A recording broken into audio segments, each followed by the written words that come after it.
I'm going to take a wild guess that you are not a U.S. medaling gymnast. And if you are, woo, hey, welcome. But you don't have to be one to have had someone say super rude things about you or come at you.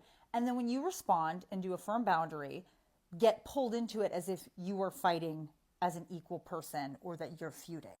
And I wasn't even going to address this until Mykayla Skinner came onto this internet crying, and the headlines in different media press outlets started saying, why is Simone Biles fighting with Mykayla Skinner? Why are the U.S. gymnasts feuding?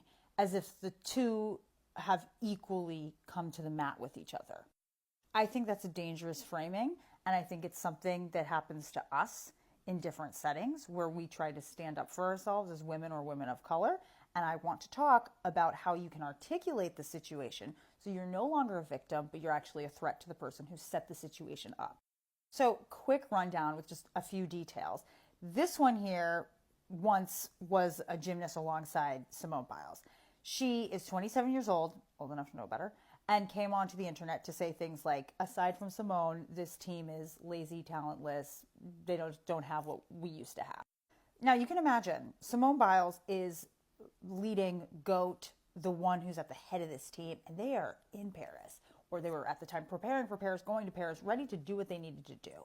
You know what they don't need right now? People, alumni from their group, talking trash about them or saying things, especially when they are qualified and they are doing it.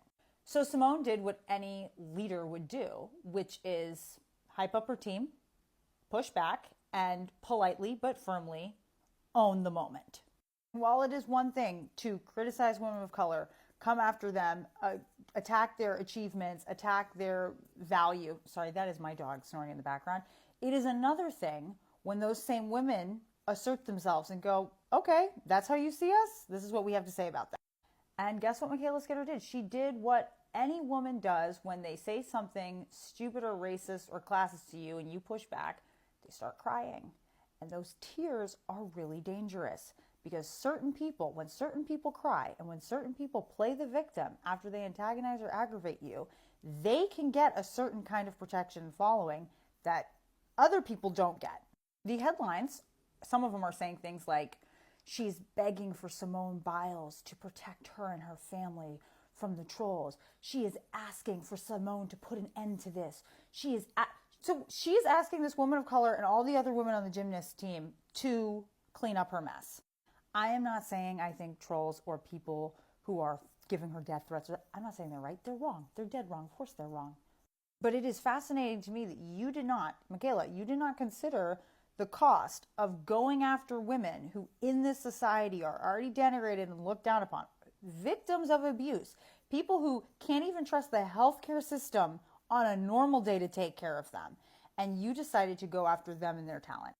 And then you're shocked when they say, actually, we are whole human beings who are going to defend what we do and how good we are at it. And if you want to call us that, we're going to own it.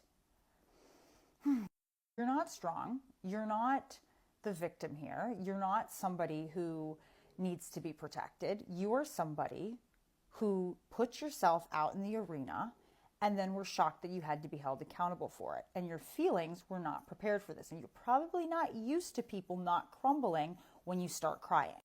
Okay, but I did not mean to come on here and address Mykayla. I'm supposed to be talking to you. There are people who have been socialized in the society to believe that their feelings and their ability to police or grade or mark you is okay. Part of why they've been doing that, it's the right or the entitlement of the social group they belong to. Their parents and their grandparents and their great parents and their great grandparents were allowed with immunity to police, harass, talk down to people of color or women or poor whites for as long as they can remember. And in that relationship, they only know it as a one-way street. They want to be perceived as good. They want to be perceived as non-racist. They want to be perceived as polite and nice.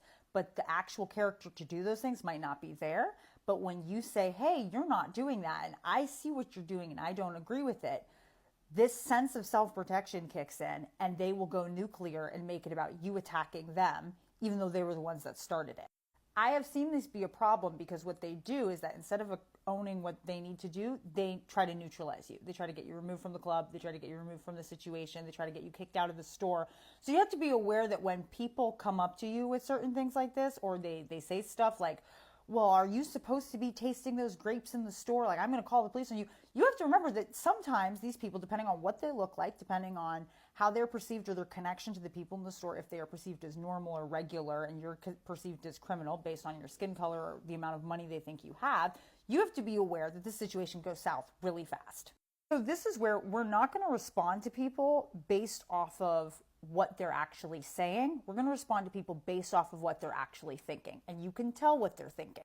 When people act like I'm going to steal something, I don't say, oh, why are you following me? I don't say that, right? I go, do you not trust that I'm going to do you think I'm going to take something from the store? Because I'm not. And if you feel like it's making you feel safer by following me, I would suggest you think about that.